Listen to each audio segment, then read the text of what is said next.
σας! Και το σημερινό μας βίντεο είναι αφιερωμένο σε μία από τις δικές σας ερωτήσεις, όπως μου τις κάνατε στο Instagram πριν από λίγο καιρό.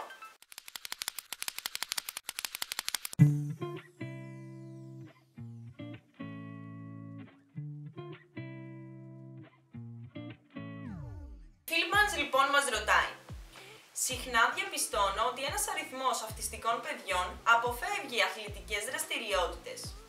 Σε ποιους παράγοντες στηρίζεις αυτό το φαινόμενο?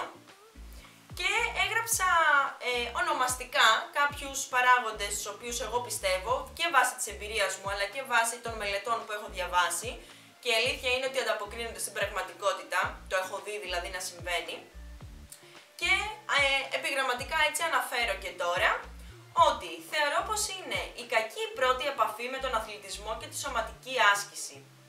Δηλαδή, όταν κάποιο παιδί ξεκινάει να ασκείται, να αθλείται ή να πηγαίνει γυμναστήριο ή δεν ξέρω κι εγώ αθλοπαιδιές, το οτιδήποτε, οποιαδήποτε μορφή άσκησης, και δεν απευθυνθεί σε έναν έμπειρο γυμναστή, σε έναν εξειδικευμένο γυμναστή, ο οποίος να γνωρίζει για τον αυτισμό, είναι πάρα πολύ πιθανό να έχει μια αρνητική πρώτη εικόνα, διότι δεν θα τον καταλαβαίνουν, δεν θα μπορέσουν να προσαρμόσουν το ασκησιολόγιο στις ανάγκες του και έτσι το παιδί μπορεί να απογοητευτεί, μπορεί επίσης να δημιουργήσει κακές επαφές με τους υπόλοιπους της ομάδας, αν βρίσκεται σε ομάδα, και γενικά να υπάρχει ένα αρνητικό κλίμα.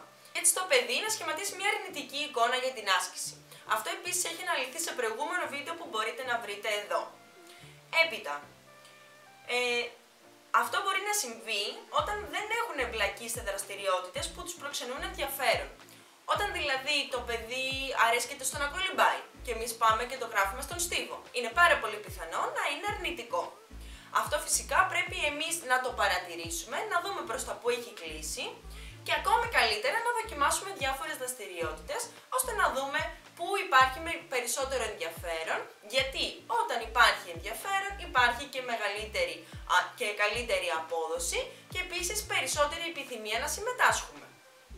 Επίσης, φαίνεται πως τα αυτιστικά παιδιά παρουσιάζουν δυσκολίες στην κινητική τους απόδοση, όπως ότι στο συντονισμό ή στο ελεύθερο παιχνίδι, όπως είναι το κυνηγητό, το οποίο συνηθίζεται στις μικρές ηλικίες, και γενικά αυτή η κινητική τους δυσκολία μπορεί να τους φέρει αρνητικά συναισθήματα, διότι βλέπουν ότι ας πούμε δεν τρέχουν τόσο γρήγορα όσο οι υπόλοιποι ή ότι δεν πετυχαίνουν το στόχο τους ή οτιδήποτε άλλο.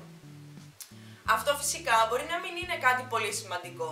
Μπορεί να το δει ο γυμναστής και να το αξιολογήσει. Ωστόσο, στο μυαλό ενός μικρού παιδιού φαίνεται κάτι τεράστιο. Φαίνεται ότι δεν μπορεί να ανταπεξέλθει και απογοητεύεται σχεδόν απευθείας. Δεν δίνει στον εαυτό του τον χρόνο να ξαναπροσπαθήσει. Και είναι κάτι το οποίο εμείς ως γυμναστές ειδικής φυσικής αγωγής πρέπει να προσπαθήσουμε να βελτιώσουμε. Και φυσικά μέσω αυτής της βελτίωσης υπάρχει και περισσότερη ευχαρίστηση. Έπειτα, πολύ συχνός παράγοντας είναι οι μειωμένες ευκαιρίες ένταξης σε αθλητικές δραστηριότητες, κάτι το οποίο φυσικά είναι πολύ περίπλοκο θέμα και γενικά επηρεάζεται από πολλές συνθήκες, οπότε θα αναλυθεί περαιτέρω σε ένα βίντεο αποκλειστικά γι' αυτό. Αλλά αυτή τη στιγμή μπορούμε να πούμε ότι μειωμένες ευκαιρίες μπορεί να είναι το να μην υπάρχουν προγράμματα άσκησης στην περιοχή μας, το να μην υπάρχουν εξειδικευμένοι γυμναστές ώστε να μπορέσουν να προσεγγίσουν σωστά το άτομο, τα παιδιά εν προκειμένου, ή να μην υπάρχουν γενικά προγράμματα, αν χρειαζόμαστε εμείς βάσει των αναγκών του παιδιού προγράμματα αποκλειστικά για αυτιστικά παιδιά ή προγράμματα συνεκπαίδευσης με παιδιά τυπικής ανάπτυξης και παιδιά με αναπτυξιακές διαταραχές.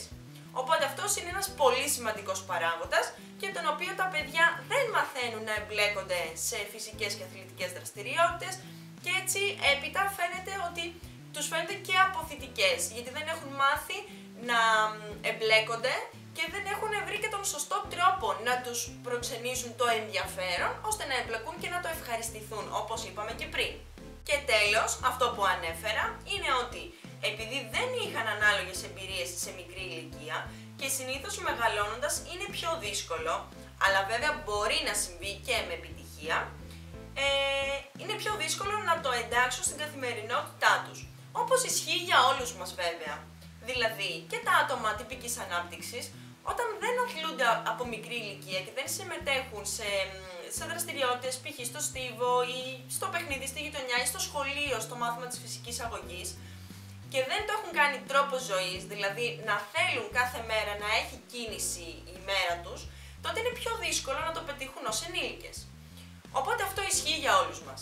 Ωστόσο, όπως προείπα, δεν είναι ανέφικτο να συμβεί μεγαλώνοντας, αρκεί να δώσουμε τις σωστές προσεγγίσεις, προσαρμογές και τον τρόπο ο οποίος ταιριάζει σε κάθε άτομο. Αυτοί λοιπόν είναι κατά τη γνώμη μου οι βασικότεροι παράγοντες για τους οποίους τα αυτιστικά παιδιά δεν συμμετέχουν τόσο πολύ σε φυσικές και αθλητικές δραστηριότητες. Ωστόσο, το θετικό σε αυτό είναι ότι είναι παράγοντες οι οποίοι δεν είναι ότι δεν μπορούν να αλλάξουν. Είναι όλοι παράγοντες οι οποίοι μπορούν να προσαρμοστούν, να προσεγγιστούν κατάλληλα και γενικά να μπορέσουμε να δώσουμε την ευκαιρία στα αυτιστικά παιδιά να συμμετάσχουν και να είναι φυσικά δραστήρια. Άρα και να έχουν μια καλύτερη ποιότητα ζωής.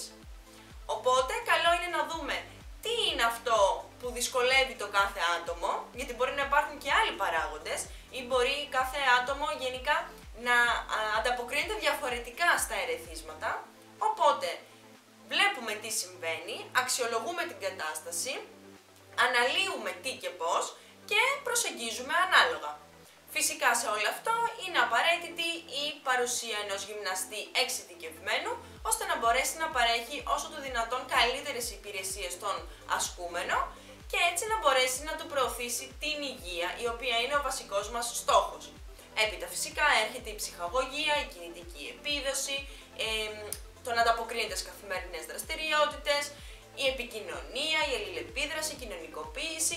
Έχουμε γενικά πολύπλευρα ωφέλη από αυτό. Αυτά λοιπόν είχα να πω σήμερα για το συγκεκριμένο θέμα.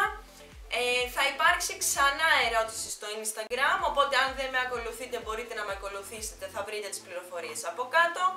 Και γενικά θέλω να μαθαίνω τι σας προβληματίζει και να το συζητάμε, και όταν είναι κάτι το οποίο είναι πολύ σημαντικό θα αποφασίζω να το κάνω και βίντεο ώστε να ενημερωθεί περισσότερος κόσμος. Σας ευχαριστώ πάρα πολύ για μία ακόμη φορά που με παρακολουθήσατε. Μπορείτε να μου στέλνετε τις ερωτήσεις σας σε Facebook και Instagram, είτε να αφήσετε το σχόλιο σας από κάτω, να κάνετε ένα like στο βίντεο αν σας άρεσε και αν σας βοήθησε, να το στείλετε σε κάποιον που μπορεί να του φανεί χρήσιμο και φυσικά να κάνετε εγγραφή στο κανάλι για να βλέπετε όλα τα επόμενα βίντεο. Σας ευχαριστώ πάρα πολύ, τα λέμε στο επόμενο επεισόδιο. Γεια σας!